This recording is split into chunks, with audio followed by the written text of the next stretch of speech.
Yeah, I'm Adriaan Brae. I write largely with my wife, Rebecca.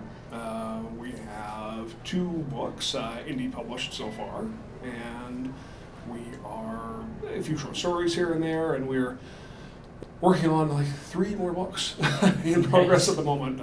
One more on my wife's side that she's actually sold, and another one I'm working on, which I haven't sold yet, and the third book in this series, which is gonna get some love at some point.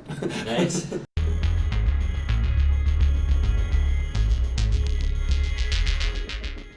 One of the things that I do with all my projects, I keep a timeline document. So Nice. I have an ever evolving and an up-to-date document. So in parallel as I'm writing, I make sure the timeline's always there. It has little summaries of everything that's happening in every scene and details like what date it is, weather, any other character-related stuff. I color code that document, so I have like kind of black text for stuff that's been written, red text is stuff I need to add, and I have like stage direction that's in gray, like stuff that I need to know but it's not actually on the page. So I find having that timeline document really lets me dive in at any point of the story. I can just do a quick check and go, oh hey, that's where I was, that's what was supposed to be going on here. That really helps me.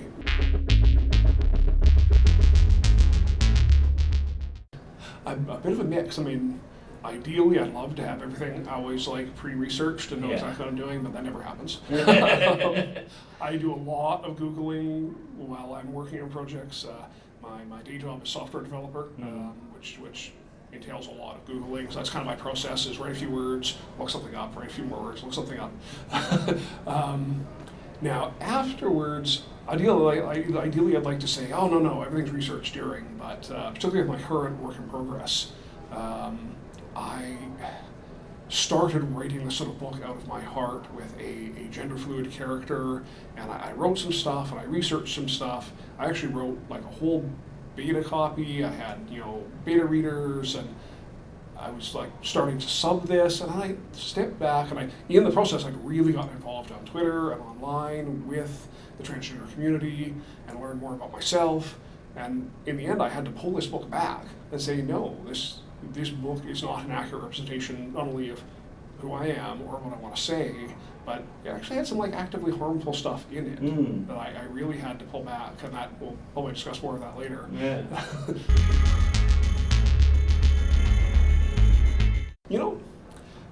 One thing I did realize in thinking about this question was I don't know a lot of non-artists.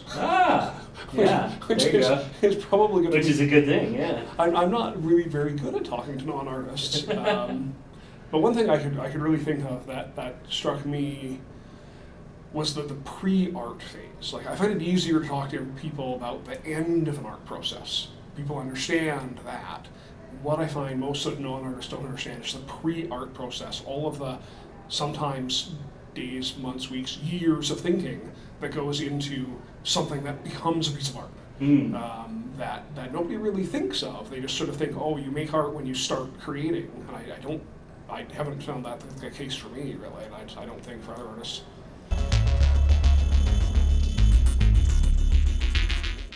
I have a feeling I'm not particularly market driven at this point in my career, so when we talk about ads and that level of marketing, I don't think about that much at all. I'm kind of keeping my hand in, but I really do like to write at least a starting query and a log line for every project. I find it keeps me on track with what I intend to write. Nice. Further in the project. That's about all I do. I've certainly crossed that line. I think, as I mentioned before, not to try it. Mostly it's accidentally. I think like a lot of us, I was raised in a racist, heterosexist, transphobic, misogynist culture, and sometimes it's hard to break away from that. Sometimes I write stuff and I look back on it a little while later and go, oh, why am I saying that? That's not what I want to produce out in the world.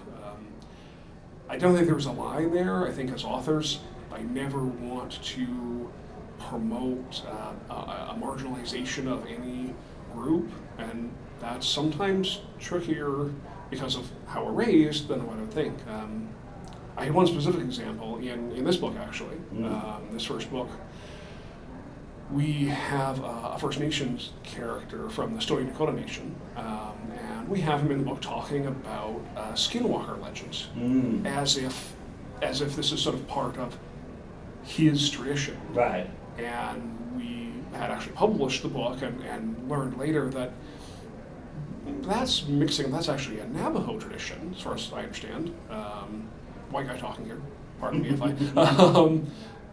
and we were crossing a line of erasure by putting words in the mouth of a Stoney Nakoda guy talking about Navajo stuff. So one of the benefits of being indie, we had actually published, we were actually able to go back, edit those few paragraphs so that he's not saying this is coming from my tradition, this is a story I've heard from another tradition, but try to kind of retcon that a bit to make it less erasing.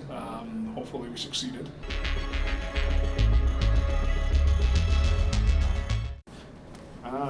This is the first book of the Mistwarden series, the one I was talking about there. There's another book as well called Cursebound. You can find pretty much everything about us at braevitae.com, braevitae.com. It's our core website. Everything else links to that.